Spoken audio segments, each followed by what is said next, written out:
รวยคือเท่าแก่จีน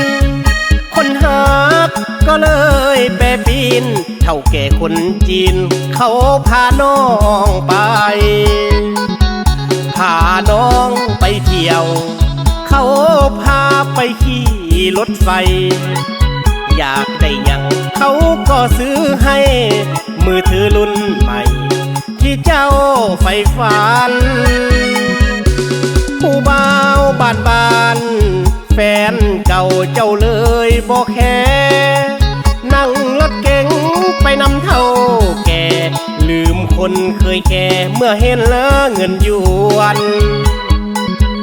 อ้ายแซดไปหาเจ้าก็ว่าอ้ายแซดไปกวนเท่าแก่จีนพาเจ้าไปนวลผู้บ่าวคนสวนต้องนอนซ้ำใจปลูกกล้วยจนใหญ่บาทสุดท้ายเขาเอาไปกินเฝ้าถนอมหดน้ำพูนดินใหญ่พอเป็นกินเขาก็เอาไปผู้บ่าวสวนกล้วยต้องอกหักนั่งน้ำตาไหลหมากกล้วยหนักยังพอแบกไว้แบกความเสียใจมันทรมานเฮาคนละบ้านเทียบกับเราป่านแล้วห่างกันไกลเงินเฮาสู้เขาบ่ได้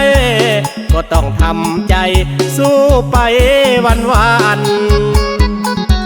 มือใดเขาเบื่อเขาบ่ฮักเขาบ่ต้องการผู้บ่าวแบกกล้วยบ้านยังรอคอยเสร็จน้ำตา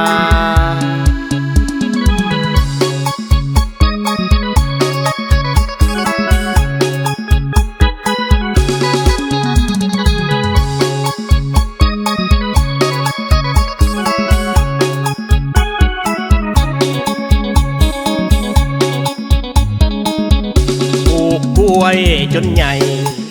บาทสุดท้ายเขาเอาไปกินเฝ้าถนอมหดน้ำพูนดินใหญ่พอเป็นกินเขาก็เอาไปผู้บ่าวสวนกล้วยต้องอกหักนั่งน้ำตาไหลหมากกล้วยหนักยังพอแบกไว้แบกความเสียใจมันทรมานเฮาคนละบ้านเทียบกับเราป่านแล้วห่างกันไกลเงินเฮาสู้เขาบ่ได้ก็ต้องทำใจสู้ไปวันมือใดเขาเบื่อเขาบ่ฮักเขาบ่ต้องการผู้บ่าวแบกกล้วยบ้านยังรอคอยเสร็จน้ำตา